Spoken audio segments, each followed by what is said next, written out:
welcome to my presentation on linear momentum and collisions. This is a banana of 0.1 kg mass, and this is a box of 15 kg mass. Now we're going to see what happens when this banana hits the box at 20 meters per second. Boom. Let's assume the banana and the box stick together after collision.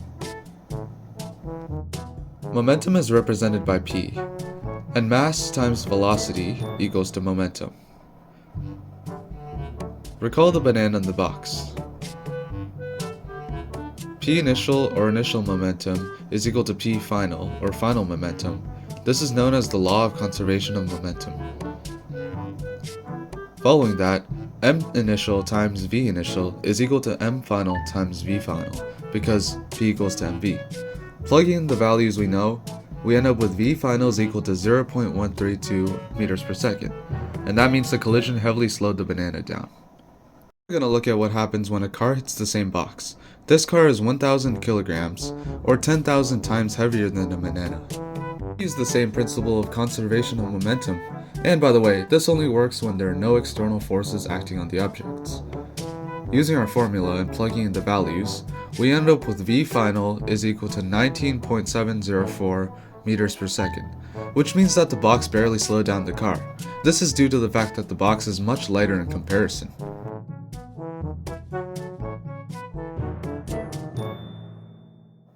Now recall the banana and the box again. Collisions. What you just saw was an example of an inelastic collision. That is when two objects stick together. But now we'll look at when objects bounce off each other, or elastic collision.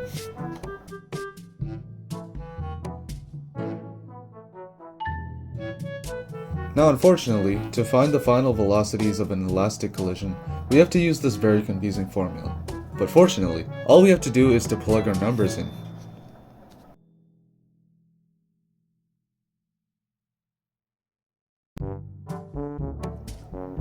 So we've gotten our velocities, negative 19.74 and 0.265. But wait a minute, the velocities add up to 20?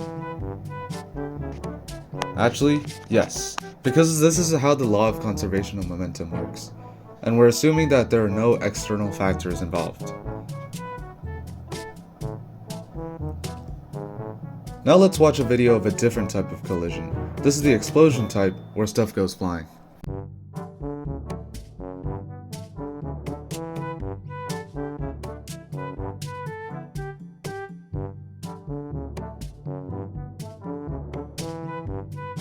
Now we have a rocket, and then boom, it is split in half.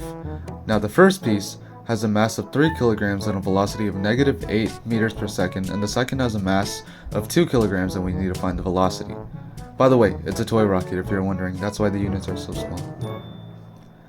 Now we'll just plug it into the formula 0 equals to ma times va plus mb times vb, and then we'll get the velocity of the second piece is equal to 12. So now we're going to move on to finding the velocity of a rocket in 3D space. What you're seeing may look confusing, but it's actually pretty simple. So this is a vector represented by x, y, and z for the 3 different planes in a 3D coordinate system, and you can look at the bottom right. And now we're looking at the magnitude, represented by the square root of x squared plus y squared plus z squared. In context, it's the speed. So here are the two pieces of the rocket. Initially, the rocket has a velocity vector of 10, 0, 0, and a mass of 5 kilograms. The first piece has a velocity vector of negative 5, 4, 1, and a mass of 2 kilograms.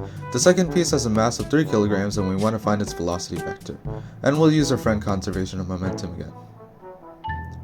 Here's the velocity is represented by the vector, and the mass by the kilogram. So the initial p is 50, 0, 0. In this case, 5 is called a scalar, something you multiply vectors with. And then p1 turns out to be negative 10, 8, and 2.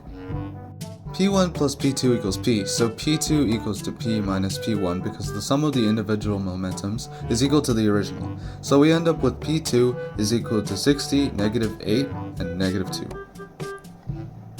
And now, momentum equals mass times velocity, so velocity equals momentum divided by mass. This leads us to get the answer for v2. We did it! Now take a look at this man. Where do you think his center of mass is? Absolutely, it's right there. It's where the mass is balanced in the body, or anything. What about this woman? Where do you think her center of mass is? Okay, but maybe you're thinking, how can the center of mass be outside the object? Well, the center of mass is the average of all of the body's mass points. Now let's go back to the rocket. Assume it's traveling in the right direction completely straight, but then it's split into 3 pieces. Now where do you think the center of mass goes? Well actually, due to this conservation of momentum, it continues the exact same way. I guess the biggest takeaway from this video is that the conservation of momentum is literally everywhere.